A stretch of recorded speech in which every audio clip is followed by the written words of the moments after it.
భయ్యా ఈ Suzuki యాక్సెస్లో complaint చూడండి, మీకు డెఫినెట్గా యూజ్ అవుతుంది. అసలు కంప్లైంట్ ఏంది ఇక్కడ చూడండి. నేను బండికి కీ ఆన్ చేసి బండికి బ్యాటరీ డెడ్ అయిపోతే కొత్త బ్యాటరీ వేశారు. కొత్త బ్యాటరీ వేసిన తర్వాత చూడండి, సరే ఓకే స్టార్ట్ కావట్లేదు, స్టెప్పింగ్ మోటార్ కంప్లైంట్ అనుకుంటాం. మళ్ళీ స్టార్ట్ చేద్దాం. ఇలాంటి ప్రాబ్లం మీకు చాలాసార్లు చూపించాయి. ఏది స్టెప్పింగ్ మోటార్ పోయింటే మాన్యువల్ అడ్జస్ట్మెంట్ యూస్ చేయమని చెప్పాను. సరే ఓకే లైట్గా యాక్సిలరేటర్ స్టార్ట్ చేద్దాం.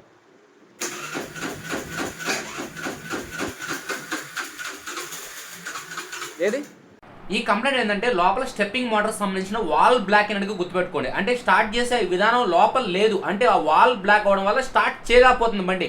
అందుకని మీరు కావాలంటే లోపల ఏదైతే ఈ స్టెప్పింగ్ మోటార్ ఉందో స్టెప్పింగ్ మోటార్ ఓపెన్ చేసి లోపల వాల్ అవుట్ వస్తుంది, దాన్ని లోపల క్లీన్ చేసుకోండి. లేదు మీ బండి రన్నింగ్లో పోతా ఉండి ఆగిపోతుంది, స్లో స్పీడ్ కంప్లీట్ ఉందంటే ప్రజెంట్ మనకి మాన్యువల్ అడ్జస్ట్మెంట్ దొరుకుతుంది. మీకు స్క్రీన్ కనబడుతుంది కదా, ఇలాంటి మాన్యువల్ అడ్జస్ట్మెంట్ కానీ యూస్ చేయొచ్చు. మన వాట్సాప్ నెంబర్కి వచ్చి మీరు చెక్ చేయండి, దీన్ని యూస్ చేయొచ్చు. స్లో స్పీడ్ గానే ఆడుకొని ఉంటే అయితే మీ బండిలో స్టార్టింగ్ కాకుండా ఉంటే ప్రజెంట్ అయితే ఈ స్టెప్పింగ్ మోటార్ ఎప్పుడు క్లీన్ చేసుకున్నా సరే ఈ స్టార్టింగ్ అనేది నార్మల్గా అవుద్ది. అయితే మనం ఒకసారి ఇప్పుడు చెక్ చేద్దామా, చూద్దాం.